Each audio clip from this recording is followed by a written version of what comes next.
വലിയ പ്രശ്നമാണ് സാമ്പത്തിക ബുദ്ധിമുട്ടുകൾ. അതെ, അത് ശരിയാണ് ഉസ്താദെ. ഇനിയിപ്പോൾ നമ്മളെന്താ കാട്ടുക? ഒന്ന് ബുദ്ധിമുട്ടൊന്ന് മാറി കിട്ടാൻ എന്തെങ്കിലും മാർഗം ഉണ്ടെങ്കിൽ അതിപ്പോൾ ഒരു കാര്യത്തിൽ പെട്ടിരുന്നു.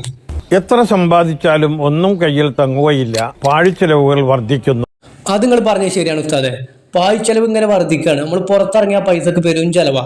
വണ്ടി ഉണ്ടെങ്കിൽ വണ്ടി കണ്ണടിച്ചണം, കാറുണ്ടെങ്കിൽ കാറ് കണ്ണടിച്ചണം. അങ്ങനെ നിങ്ങളോട് പറയുകയാണെങ്കിൽ തൊട്ടീനും തോണ്ടീനും ഒക്കെ ചെലവാണ്. എന്താ ഇപ്പോൾ ഇതൊക്കെ പാടെ നമ്മൾ കാട്ടുക? ചെലവ് കൊണ്ടാണ് കുടുങ്ങി. പേരീത്തെ ചെലവ് നോക്കുകയാണെങ്കിൽ അതിലേറെയാണ്.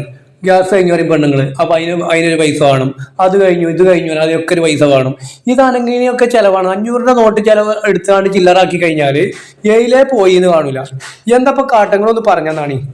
കയ്യിൽ തങ്ങുകയില്ല. പാഴ്ചെലവുകൾ വർദ്ധിക്കുന്നു. 4 മടക്കിയ ചെറിയ വെള്ള പേപ്പറിൽ 156 രൂപ വെക്കുക. സമാധാനമായി. ഇതൊക്കെ പറഞ്ഞു തരുന്ന ഉസ്താദിന്റെ അടുത്ത് വെക്കാന് തേച്ചൊരു 150 ഉറുപ്പില്ല എന്ന് പറയുമ്പോഴേ ഉസ്താദും ഞാനൊക്കെ ഒരേ മാതിരിയാ. അപ്പൊ ഉസ്താദ് ഞങ്ങൾ വെച്ചിട്ട് ഒന്ന് പരീക്ഷണം കഴിഞ്ഞിട്ട് പറഞ്ഞാൽ പോരേനോ?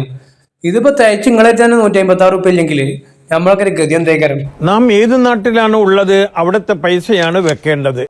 അമേരിക്കയിലും യൂറോപ്പിലൊക്കെ ഉള്ള ഒരു കഴിച്ചിലായിട്ടോ അവിടുത്തെ പൈസ വെക്കാൻ കിട്ടുകയാണെങ്കിൽ പിന്നെ ഇപ്പോ ഇതൊക്കെ പാടെ ഉണ്ടാവുകയാണെന്നുണ്ടെങ്കിൽ ഒരു പൈസ കൊണ്ട് കുടുങ്ങും ചെയ്യുമല്ലോ. എന്തായാലും ഉസ്താദിന്റെ പറച്ചിൽ കേട്ടിട്ട് കുറച്ച് പൈസ ഉസ്താദിനെ അയച്ചു കൊടുക്കാൻ പറയുമോ എന്നുള്ളൊരു സംശയം ഇല്ലാത്തില്ല കേട്ടോ. കാരണം എവിടെയാണ് നിൽക്കുന്നത് അവിടുത്തെ പൈസ തന്നെ വെക്കണം എന്നാ പറയണത്. 2 പ്രാവശ്യം പൈസ വെച്ച് മടക്കിയ ശേഷം പേപ്പറിൽ സുഗന്ധം പുരട്ടിയ ചെറിയ തുണിക്കഷ്ണം വെച്ച് മടക്കി. ഈ തുണിക്കണ്ടത്തിന്റെ അളവ് എത്രയാണാവല്ലേ? ഇനിയിപ്പോ സ്പോഞ്ച് ആയാൽ പറ്റുമോ ഉസ്താദെ? ചെറിയ സ്പോഞ്ച് ഇവിടെ കിടക്കുന്നുണ്ട്, അത് എടുത്ത് കണ്ടാക്കിയാലേ വർക്കത്ത് കൂടുവോ? നിങ്ങളൊന്ന് പറയട്ടോ. ഇനിയിപ്പോ തുണിക്കണ്ടാണെങ്കിൽ തന്നെ വെള്ള തുണി വേണോ അതോ പച്ച തുണി വേണോ അതൊന്നും നിങ്ങൾ പറഞ്ഞൂല്ലേ. വലിയ ഇടങ്ങാറായല്ലോ പഠിച്ചോനെ. ഇനിയിപ്പോ എന്താ അതുകൊണ്ട് കാട്ടുക? കയ്യിൽ പിടിച്ച് സൂറത്തുൽ ഫത്ഹ് ഓതുക. പണം തടസ്സമില്ലാതെ വന്നുകൊണ്ടിരിക്കുന്നു എന്ന് മനസ്സിൽ കാണുകയും.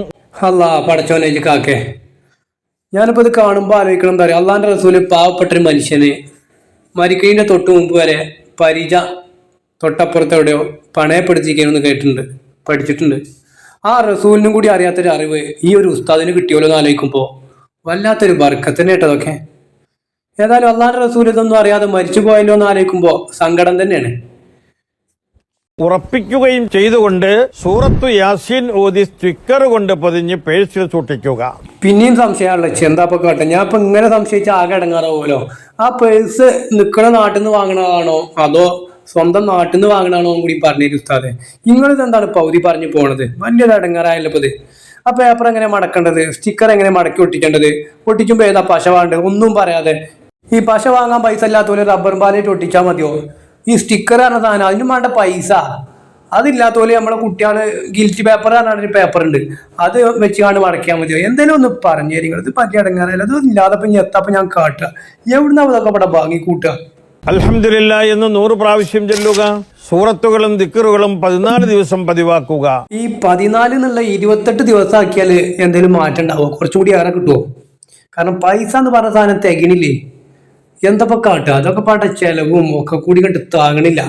14 ദിവസം എന്നുള്ള ഞാൻ 28 ദിവസം ആക്കിക്കോളാം. എന്നാലും മാറ്റില്ല. ഇത് കൂടി കിട്ടാൻ എന്തെങ്കിലും മാർഗം ഉണ്ടോ എന്നുള്ളതെന്ന് പറഞ്ഞു. പൈസ ഇങ്ങനെ മരത്തുമ്പോൾ കൊയിഞ്ഞാടുന്ന മാതിരി വല്ല കാറ്റടിച്ചുമ്പോൾ റബ്ബറിന്റെ ഇല കൊയിഞ്ഞാടുമല്ലോ വേനൽക്കാലത്ത്, അതേമാതിരി ഇങ്ങനെ കൊയിഞ്ഞാടണം. അതിനെന്തെങ്കിലും മാർഗം ഉണ്ടോ ഉസ്താദെ?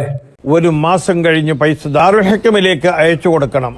അത് കിട്ടി. അപ്പോ ഈ അയച്ചിരുന്ന പൈസയും നിങ്ങളിപ്പോ ഇത് ബർക്കത്തിന് വേണ്ടിയാണ് പേപ്പർ ചുറ്റി വെച്ചും ഒക്കെ ചെയ്തിട്ട് നിങ്ങളെടുത്തൊരു 156 റുപ്യ ചുരുട്ടാണ്ടായില്ല. പിന്നെ അപ്പൊ നമ്മളിത് ചുരുട്ടി വെച്ച് കണ്ട് 1 മാസം കഴിഞ്ഞിട്ട് നിങ്ങൾക്ക് അത് അയച്ചിരണം എന്ന് പറഞ്ഞാൽ എങ്ങനെ ഇപ്പൊ നടക്കുക? അപ്പൊ നിങ്ങൾ കഴിച്ചില്ലായല്ലോ. അമേരിക്കയിൽ നിന്ന് 1000 ആൾക്കാരെ അയച്ചെന്നാല് നിങ്ങൾക്ക് ഉറുപ്പി എത്ര ആയി? 156 ഇൻറ്റു 1000 ഒന്ന് കൂട്ടിയൊക്കെയാണ്. എന്നിട്ട് കഴിഞ്ഞ അതിനൊരു 85 ഉറുപ്പിയേറ്റും കുണിച്ചാല് എത്ര കാലം നിങ്ങൾക്ക് കിട്ടണ പൈസ? പിന്നെ ഇപ്പൊ അത് കഴിഞ്ഞിട്ട് യൂറോപ്പിൽ നിന്ന് കുറച്ച് ചെറുക്കന്മാരെ അയച്ചു തരാം, അത് കഴിഞ്ഞ് സൗദി അറേബ്യയിൽ നിന്ന് അയച്ചു തരാം, അതും ഉണ്ടാവും 23 ഉറുപ്പിക വെച്ചിട്ട്. അവിടുന്ന് 1000 ആൾക്കാരെ അയച്ചെന്നാല് 156 ഇൻറ്റു 1000, ആ 1000 ഗുണിച്ചിട്ട് അതിന് ശേഷം നിങ്ങൾ അതുകൊണ്ടൊന്ന് 23 ഉറുപ്പിക വെച്ച് ഗുണിച്ചു നോക്കുകയാണെങ്കിൽ ഇത്ര ഉറുപ്പിയ നിങ്ങൾ കഴിച്ചില്ലായിട്ടോ. ഈ ഒരു വീഡിയോ നിങ്ങൾ കഴിച്ചില്ലാവും. നിങ്ങളിപ്പോൾ വെച്ച 100ന്റെ നോട്ടുണ്ടല്ലോ, 156 എന്ന് പറഞ്ഞാൽ 100ന്റെ നോട്ട് തിരികെ വെച്ചതിന് നിങ്ങൾക്ക് ഗുണമുണ്ടാവും, ബാക്കിയുള്ളവർക്ക് ഉണ്ടാവില്ലെന്ന് അള്ളാഹ്ക്കറിയാം. ഒരു വൃക്ഷത്തിൽ നിന്ന് എന്നതുപോലെ ധാരാളം പണം വന്നു ചേർന്ന് പാഴ്ചിലവുകൾ കുറയുന്നതാണ്. എന്തായാലും ഞാനൊരു 156 ഉറുപ്പിക എന്നാണ് വെച്ച് നോക്കട്ടെ. എന്നിട്ട് വല്ല ഗുണം കിട്ടുകയാണെങ്കിലോ, ബിരിയാണി കൊടുക്കുന്നുണ്ടെങ്കിലോ എന്ന് പറഞ്ഞ മാതിരി വല്ലതും നടക്കുകയാണെങ്കിൽ നടക്കട്ടെ.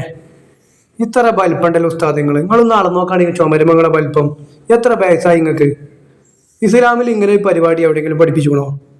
നിങ്ങളൊന്ന് പറഞ്ഞതാണ്. അള്ളാന്റെ റസൂല് പൈസ ഇല്ലാതെ എത്ര നടന്നിട്ടുണ്ട് അറിയോ? സ്വഹാബാക്കൾ എത്ര ആൾക്കാർ പൈസ ഇല്ലാതെ ജീവിച്ചു പോയിട്ടുണ്ട് അറിയോ? ഓൽക്കൊന്നും ഈ ഒരു സൂറത്തിൽ ഫതഹും ഇങ്ങനത്തെ ദിക്റുകളൊന്നും പഠിപ്പിച്ചു കൊടുക്കാൻ ആളില്ലാത്തതുകൊണ്ട് നിങ്ങളൊക്കെ അന്ന് ജീവിച്ചു മരിച്ചേണ്ടിനു. വല്ലാത്തൊരു വലിയിടങ്ങാറായി പഠിച്ചോൻ കാട്ടിയത്. കാരണം ജാതി അറിവുള്ളവരൊക്കെ അന്നാന്റെ റസൂലിന്റെ കാലത്ത് പടക്കണ്ടേ? കാരണം റസൂലിന് കിട്ടണ്ടേ ഈ അനുഗ്രഹങ്ങളൊക്കെ? ഇസ്ലാമിന്റെ പേരും പറഞ്ഞാണ്ട് ഓരോ നോളത്തരം പറയാൻ ഓരോ മൂല്യന്മാര്. 156 പേപ്പറിൽ ചുറ്റി വെച്ചാല് പൈസ മരത്തുമെന്ന് കൊയിഞ്ഞാണ്ട് മാതിരി കൊയിഞ്ഞാടെന്ന് പറയാം. ഏത് ദുനിയാവിലെ ബലൊക്കെ ജീവിച്ചിരുന്നത്? വല്ലാത്ത കഥ തന്നെയാണ് ബലൊക്കെ കാര്യം ആലോചിക്കുമ്പോൾ.